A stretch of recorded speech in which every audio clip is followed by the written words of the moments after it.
Welcome to Compound Insights, a podcast by CFA Society New York. I'm your host, Rob Rowan. Today we have an exceptionally broad agenda on the podcast. We're talking about sovereign wealth funds, cross-border deals, and how smart global investors should approach the markets now. And today we have a real treat because we're talking with Winston Ma, CFA. Winston is the co-founder of Dragon AI, which is a single-family office.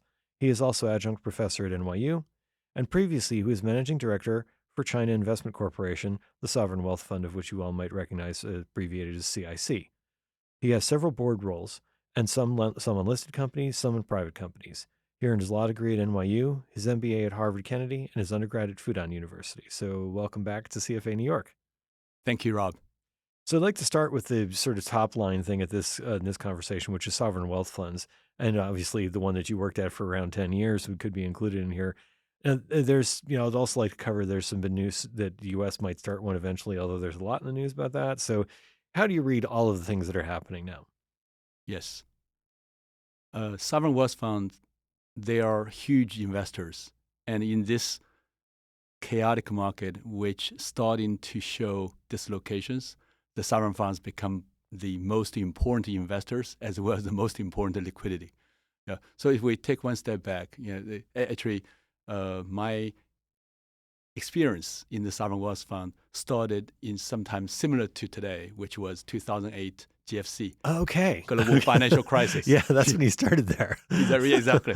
I was on the Wall Street, and at the same time, CIC, China's Investment Corporation, the sovereign wealth fund, was created in the crisis, partly because the China's foreign reserve went into multiple trillions. Right. And the China government wanted to put the money into more diversified portfolio instead of mostly in U.S. treasuries held by the central bank. Right. So CIC was created, started with $200 billion, and now it's a $1 trillion institution.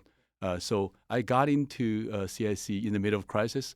So I witnessed sovereign funds become active from passive investors into direct investors, from traditional industries into tech industries. Right. So last 15 years, we have seen tremendous development of this sector.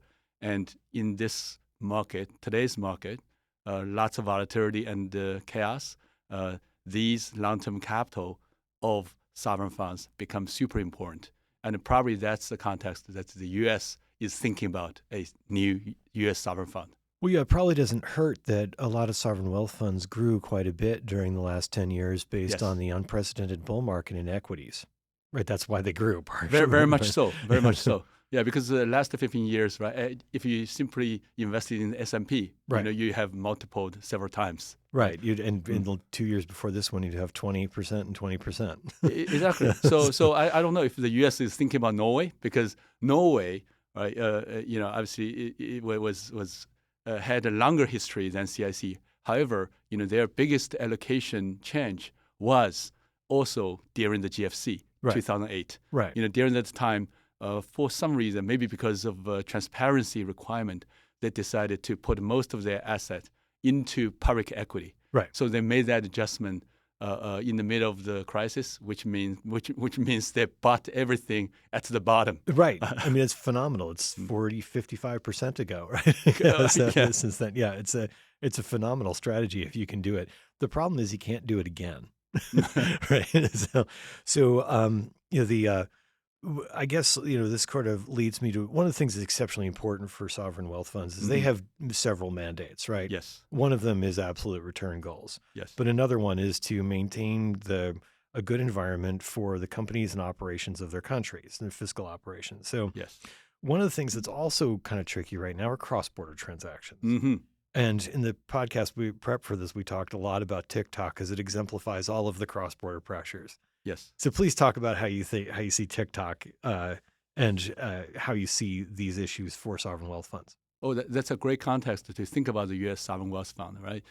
Because as you said, it can serve multiple purposes, and in many countries, there are multiple sovereign funds for different purposes. Right. Yeah, or one sovereign fund with multiple funds for different purposes. Right. Each is ring-fenced away from another fund, right? Mm-hmm. So for example, you can imagine the U.S. fund can become a stabilization fund, which is probably useful for a country that has a lot of debt, right? So right. yeah, so you can imagine that for fiscal policy stability, the U.S. sovereign fund can invest into more cash equivalent type of portfolio to manage the fiscal budget, just like some emerging markets, right? Right. Right. And then another area, we talk about strategic development, right? Yeah. So, for example, Trump is always interested in infrastructure investment. Right. He talked about national initiative for infrastructure investing during his last term. Right. And now, if he has a U.S. sovereign wealth fund, he can make infrastructure investments a lot easier. Right. Right.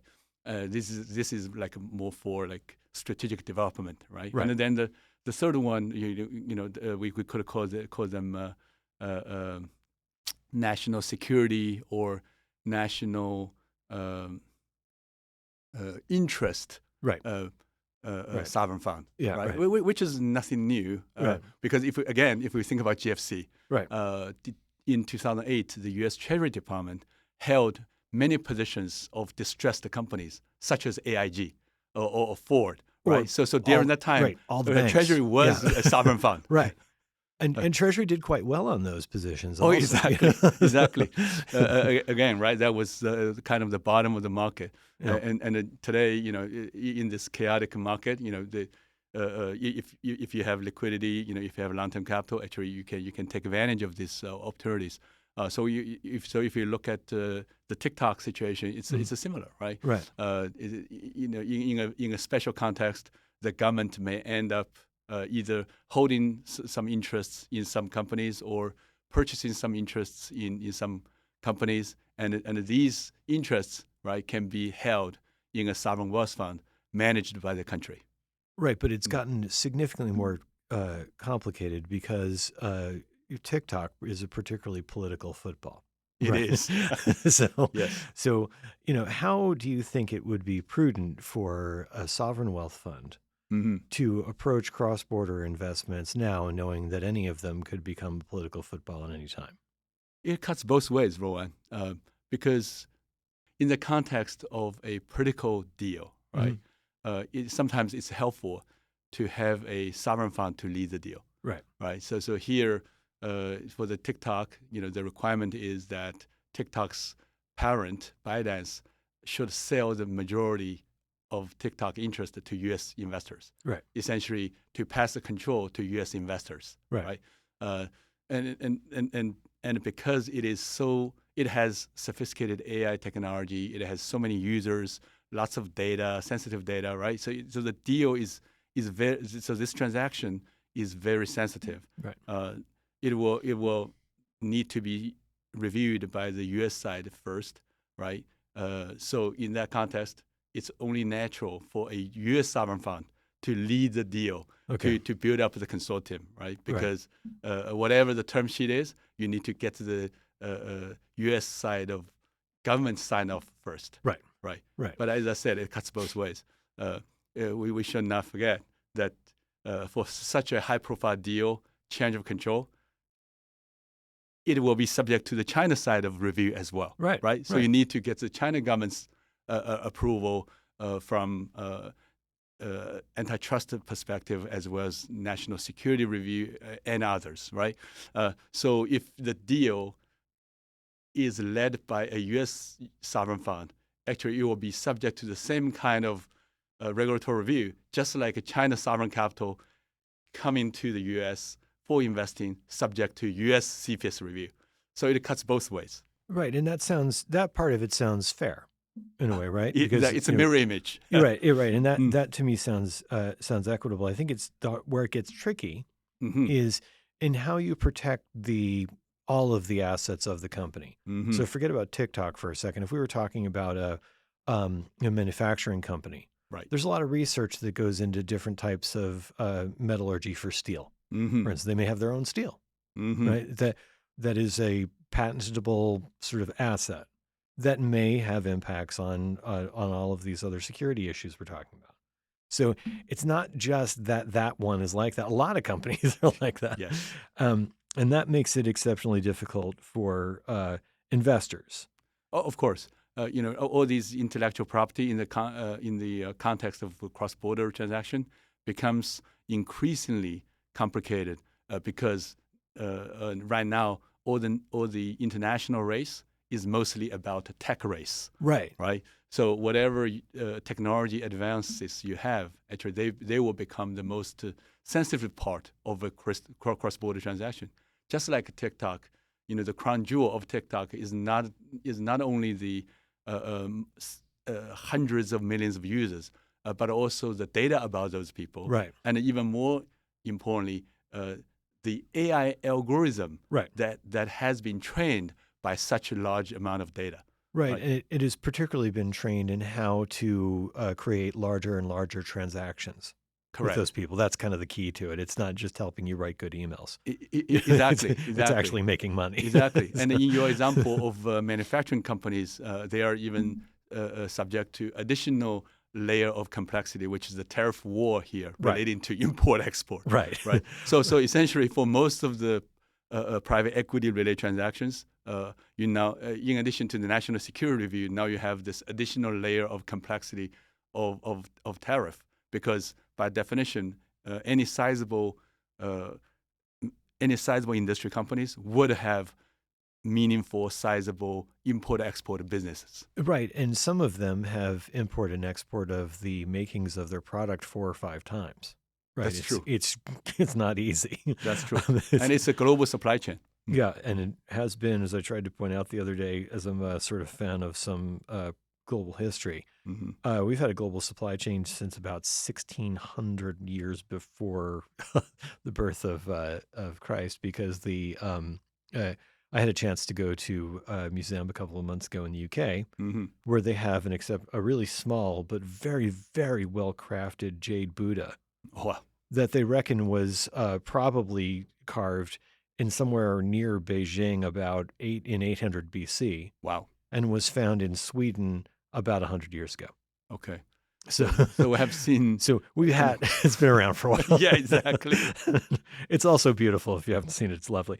Well, so let me switch back from the art history lesson for a second to the, all of this complexity, mm-hmm. one of the things that we're always trying to get to here at CFA Society New York is how does a global investor position their mm-hmm. portfolio to take advantage of the changes?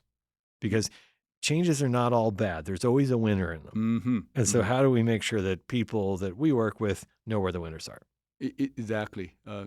If you look at the Chinese characters for crisis, actually it's a combination of uncertainty and opportunities. An opportunity, right? Exactly. That's sort of the Chinese word for crisis. Right. Yeah. So here, I think we see both, right? On one side, you see all these regulatory turmoil or these cross-border tensions have led to short-term market disruptions, mm-hmm. right? So for long-term capital investors, they have to deal with this short-term disruption, even though they have long-term asset allocation. Right. Right. Right. And for the most part, right, if they have built up their portfolio for the long term based on mega trends, then essentially they have a well-diversified portfolio. Then they do not have to worry about short-term disruption too much, even though they probably have to keep a close eye on that, just in case that there's a huge paradigm shift, right? Then they have to make a big change to the allocation. So that's kind of the long-term part, right? Mm-hmm. But in the short-term part, as you said, there could be opportunities, and I think there could be tremendous opportunities for long-term capital holders, especially for asset owners, right? That can have huge flexibility on capital deployment, and also have this long-term horizon for investment return calculation. Right. For the sovereign wealth funds, which obviously includes the long-term capital pension funds as well, they have the benefit of being able to act as a patient capital, right. Because they are not really subject to 10-year fund horizon or quarterly earnings calls of listed companies, right? They have relatively longer time horizon, and so for that, they can essentially take more risk in a time of market dislocation.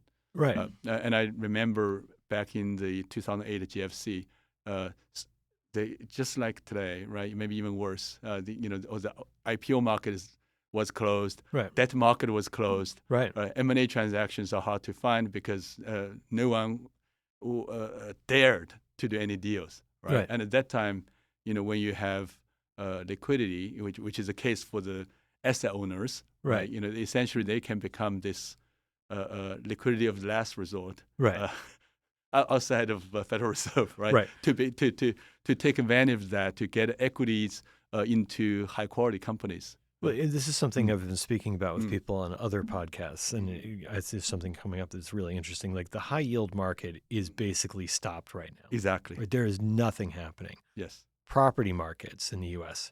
stopped in their tracks. Nothing's happening. Yes. And while that might be a good plan for long-term investors, it does create, as you say, people with cash and hard money lenders a really good opportunity to set the terms they want that can allow them the compounding of the long run. Yeah, set to the term is the word, because before CIC I was an investment banker at JP Morgan. In the 2007 I was just hired by Barclays Capital New York to start the equity linked capital markets there. Okay. Yeah. So so I was like in that in that sector, and I was sitting next to the debt market people, right? Because I always need their credit spread information to price, my equity linked instruments, etc. Right. Right.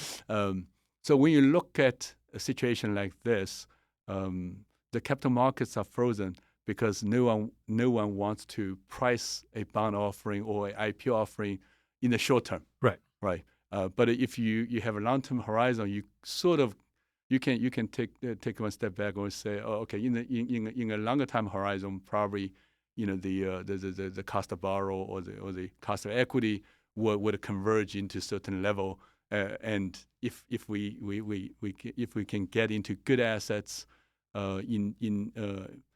with high discount, then probably over a longer term horizon it can work out, right? But in the short term, the capital markets desk, the syndication desk, they just cannot price it for the next week. Right, or couple of weeks. Either way, it doesn't really matter for a long-term investor, right? It doesn't matter, and that is the thing that I think is exceptionally interesting right now. So, I asked one of the other podcast guests who is part of a wealthy family that's been investing in real estate in this region for years, and they are buying B offices. They're buying relatively affordable offices. Maybe it's time to be a contrarian investor, right?